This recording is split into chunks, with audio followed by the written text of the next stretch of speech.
How much do they cost, and where can I get the funding to start an Airbnb short-term rental? Wow, what a big question we're going to answer on today's video, because many of you out there get stuck at this very point. You start calculating and adding up all of the money it's going to take to go out and acquire furniture, to go out and acquire, maid services and maintenance individuals and staffing and automations and properties and down payments. And before you know it, you get stuck in analysis paralysis and you go running away from the Airbnb short-term rentals, okay? And I'm here to help you change your mindset to get you to stop saying I can't and start saying how can I, okay? Because anybody right now, whether you have the best credit score in the world or you have the worst credit score in the world, whether you have $100,000 sitting in the bank for deposits and furniture or $0 sitting in the bank for deposits and furniture, you can still go out, no credit, no money, and still open an Airbnb today, okay? It just takes a little bit of creativity and a little bit of know-how. Am I blowing everybody's mind? This is the video you're going to want to share with all of your friends, so smash that like button and let's dive right in.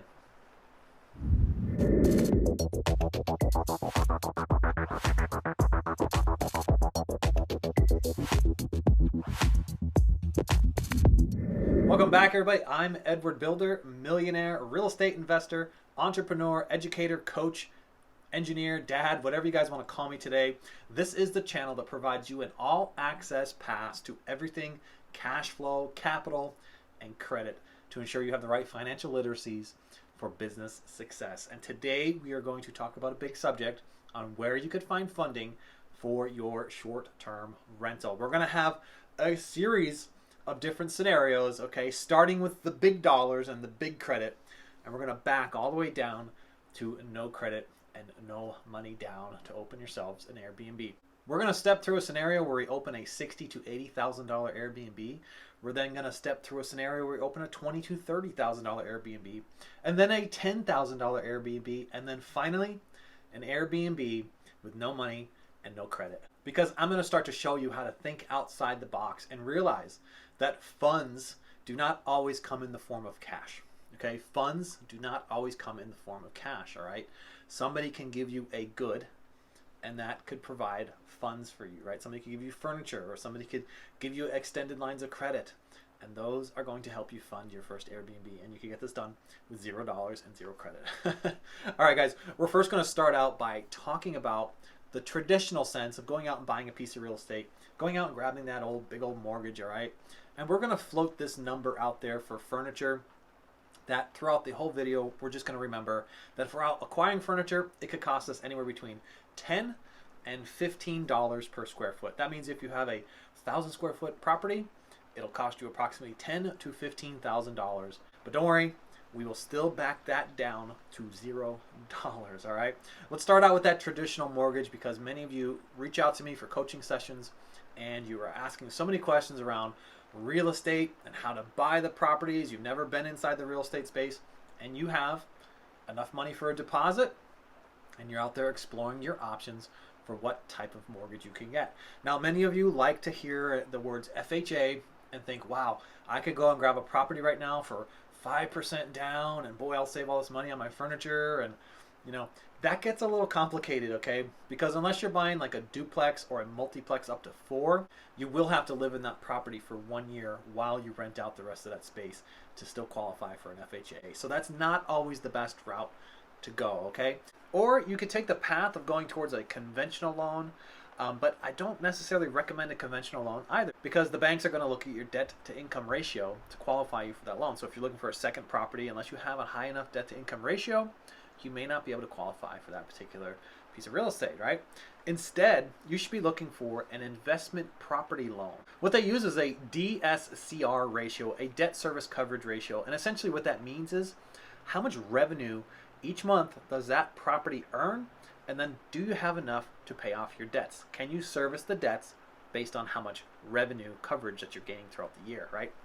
Pretty simple, okay? Those types of loans require anywhere from a 15 to 30% down, and you can get those done pretty easily if you have a great credit score and you have a great down payment.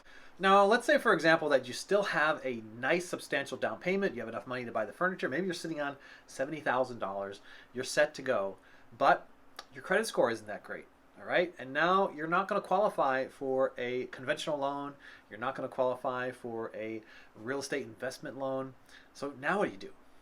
You start looking for properties that are for sale by owner. You can start talking about the opportunities of a rent-to-own situation or a lease option. That basically means you set up an installment loan with the current owner. They maintain the title of the property. You give them a down payment, and then you make a mortgage payment essentially to them each and every month, and then eventually buy that property and convert it over to a traditional sensed type of mortgage or some type of refi, right? Simple. Don't let something stand in your way like a simple credit score stopping you from getting that first property. Okay, let's flip the situation around one more time. Let's say you have great credit, but you don't have a substantial down payment.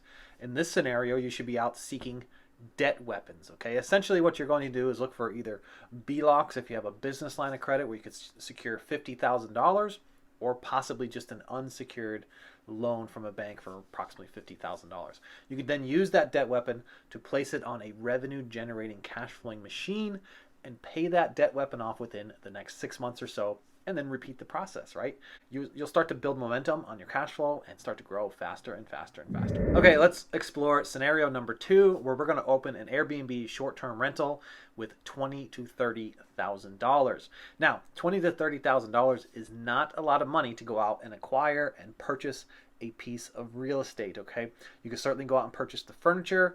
You certainly have money for deposits, right? Down payments of some sort, but you don't necessarily have enough to go out and buy, say, a $200,000 to $300,000 piece of real estate that you're going to cash flow really well off of. So what do? You explore the options of rental arbitrage. This is essentially where you go out and rent a space from somebody.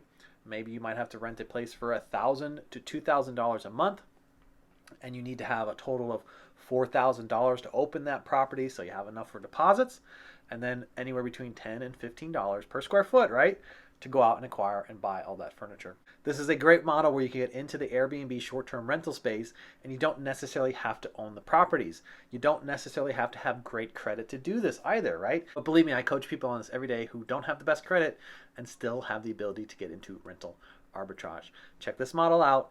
It's amazing, and your cash flow stays the same as if you were purchasing a piece of real estate. The only thing you sacrifice here is you sacrifice the appreciation, okay? You can still depreciate items like you would inside of a real estate purchase, but you are sacrificing that appreciation as the property appreciates over time. Okay, scenario number 3. Let's get this done now for $10,000. You think we can do it for $10,000? I'm going to show you guys how, okay? Find yourselves a partner. Okay, don't think of it in the sense that you're going to go out to a real estate academy somewhere or a real estate group and find a partner to join your money together. No, I'm talking about finding a partner who currently owns real estate. Go out and find somebody who's renting to long-term tenants and convince them that there is a better way to cash flow. Okay, convince them that if you partner together and you spend the money on the furniture, you put $10,000 towards furniture, as long as they waive the rent and they waive the security deposits, because you guys are going to share in profits, you can get this done by partnering. Okay, and that brings me into scenario number 4, because if you're really good at building these partnerships, you can actually convince that landlord to go out and buy the actual furniture. This means that you could open an Airbnb short-term rental with zero credit, $0, and instantly turn on your cash flow by simply breaking out the percentages on how much each person is going to take from the revenues. The rent will still be paid. In fact, more than the rent should be paid if you do a 50-50 split, and you'll be sitting with a generous profit on your side as well. Now, in some cases, you may have to give a little bit more to that landlord in order for them to go out and acquire the furniture, because they're putting over a bigger stake in the beginning, right? So you may have to adjust your percentages, but if you scale this up over and over again, your cash flow piles will grow and grow and grow and grow, okay? And then you can start grabbing those cash flow piles and then backing yourself back up to the top of the list, going out and acquiring the $10,000, and then going and grabbing the $20,000 to $30,000 ones, and then going out and buying and acquiring your properties and gaining that appreciation on the assets.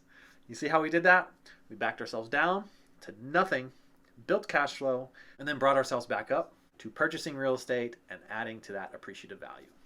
I hope you all enjoyed that video, because more and more every day I help people just like yourselves through coaching sessions and through my education services by helping them open their Airbnbs. So everybody, if you would like to open an Airbnb short-term rental today and you need my help, go to the description and join my email list. I have all kinds of free stuff that I send out to all of my people that are on my email list. And of course, you could always grab my crash course on Airbnb, where you can get into the real estate game for as little as $50, start cash flowing in 3 business days, earning an extra $5,000 to $10,000 each and every month. That crash course is on a mega sale right now, so grab that while the sale still lasts. And if you guys would like to set up a one-on-one coaching session with me, find me in the description. I hope you guys all take these actions today and get out there and start changing your lives and changing your futures. I'll catch you all in the next one. Bye for now.